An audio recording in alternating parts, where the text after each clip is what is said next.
आप लोगों को हरिओम क्लासेज में स्वागत है।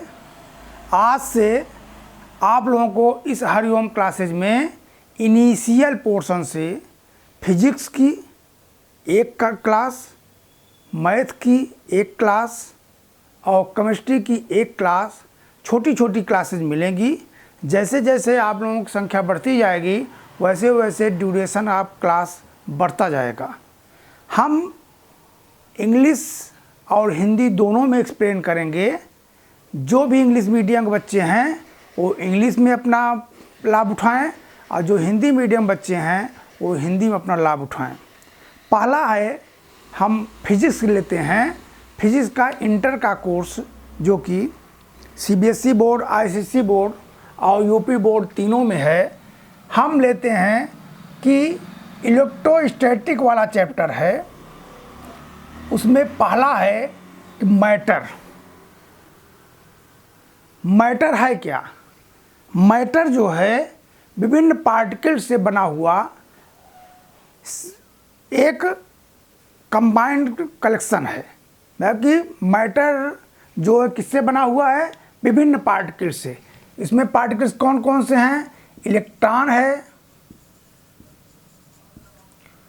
प्रोटॉन है और न्यूट्रॉन है। ये नहीं है कि केवल यही तीन है, इसके अलावा भी अदर्स भी हैं जो कि हमारे कोर्स के बाहर की चीज़ें हैं। तो हमको क्या पढ़ना है?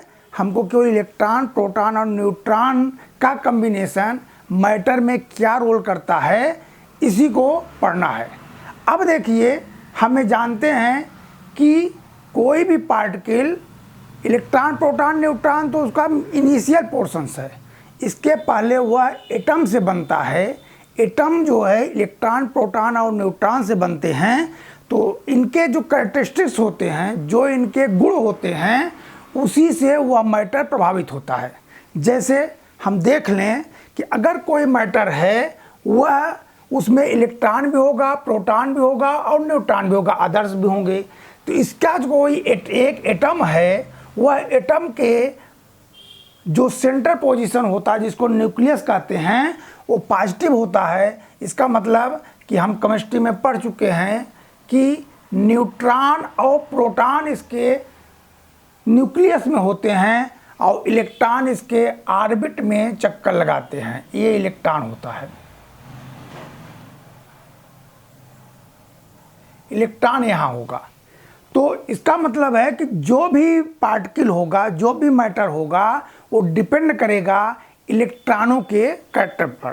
क्योंकि इलेक्ट्रॉन ही बाहर जाएंगे, इलेक्ट्रॉन ही अंदर आएंगे। अगर कोई इलेक्ट्रॉन बाहर जा रहा है, ऑर्बिट को छोड़कर जा रहा है, तो इसका मतलब हुआ कि वह जो है पॉजिटिवली चार्ज हो जाएगा। जब कोई अपने सरफेस को छोड़ता है तो पॉजिटिवली चार्ज होता है। जब वो किसी सरफेस पर, अपने सरफेस पर इलेक्ट्रॉन को गेन करता है तो निगेटिवली चार्ज होता है। अब प्रश्न उठता है कि क्या ये कोई भी इलेक्ट्रॉन जैसे है, इसका मास क्या है इलेक्ट्रॉन का, और इस पर चार्ज क्या है इलेक्ट्रॉन का। चार्ज और मास पर ही सब के जो भी मैटर्स हैं, मैटर के पार्टिकल्स हैं, उस पर डिपेंड करेंगे इनके इलेक्ट्रॉन के चार्ज और मास क्या हैं। न्यूट्रॉन के चार्ज और मास क्या है, इसी पर डिपेंड करता है। अगर मास है तो gravitational force, attractive force always लगेगा। अगर उस पर चार्ज भी है तो उस पर अट्रैक्टिव और रिपल्सिव फोर्स दोनों लगता है।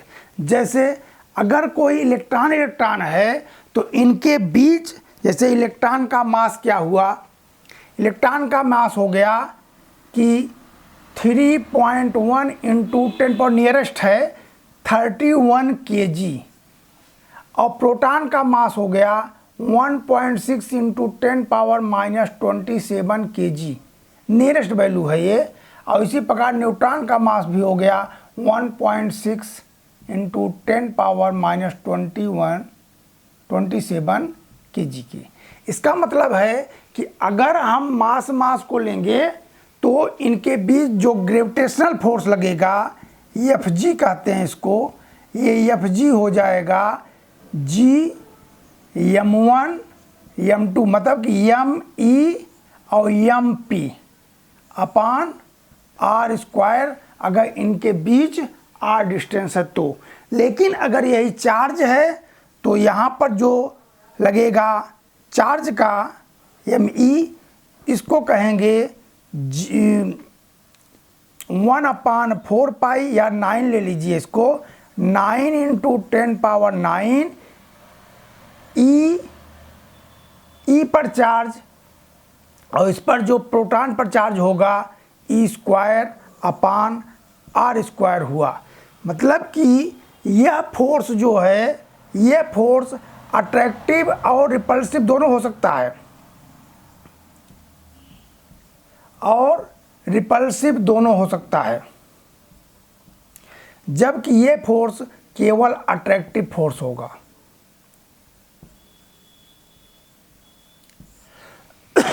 केवल अट्रैक्टिव फोर्स होगा। अब ये देखना है कि कब रिपल्सिव फोर्स होगा, कब अट्रैक्टिव फोर्स होगा। जब कोई इलेक्ट्रॉन आपस में रखे जाएंगे तो इनके बीच रिपल्सिव फोर्स होता है। जब कोई इलेक्ट्रॉन प्रोटॉन या प्रोटॉन इलेक्ट्रॉन रखा जाएगा तो इनके बीच जो है अट्रैक्टिव फोर्स होगा। इसका मतलब है कि सेम चार्ज होने पर रिपल्सिव फोर्स और अपोजिट चार्ज होने पर जो है अट्रैक्टिव फोर्स होता है। लेकिन यह चीज़ जो है इन पर न्यूट्रॉन पर लागू नहीं होता, क्योंकि न्यूट्रॉन पर कोई चार्ज नहीं होता है। इस पर केवल हमको अट्रैक्टिव फोर्स लगता है, वो भी इसके फोर्स के बराबर, मतलब 6.67 × 10⁻11 इंटू इलेक्ट्रॉन का जो मास है अपान, अगर इनके बीच का डिस्टेंस 1 मीटर है तो 1 के।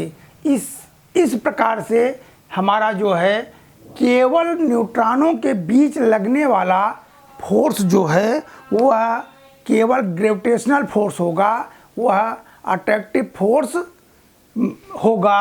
और यह चार्ज चूँकि नहीं होता है इसलिए उसके बीच जो है इलेक्ट्रोस्टैटिक फोर्स नहीं काम करेगा।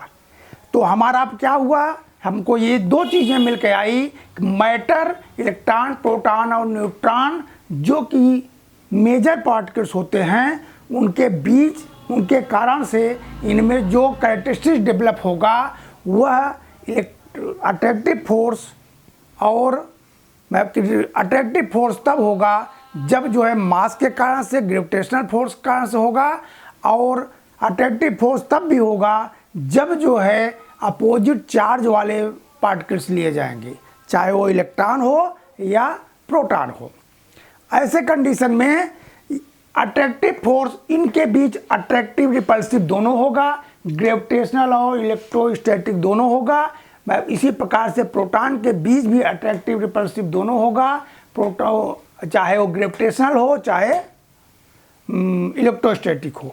लेकिन न्यूट्रॉन के बीच केवल हमको अट्रैक्टिव फोर्स होगा, वह attractive force only for the mass के कारण होगा, चूँकि चार्ज उस पर नहीं होता है। ये चीज़ है मैटर के कैरेक्टरिस्टिक्स, जो कि आपको पहला इनिशियल जो है 12th क्लास का शुरुआती इनिशियल पॉइंट्स है। आपको कैसा लगा वीडियो को, आप लाइक और सब्सक्राइब करें।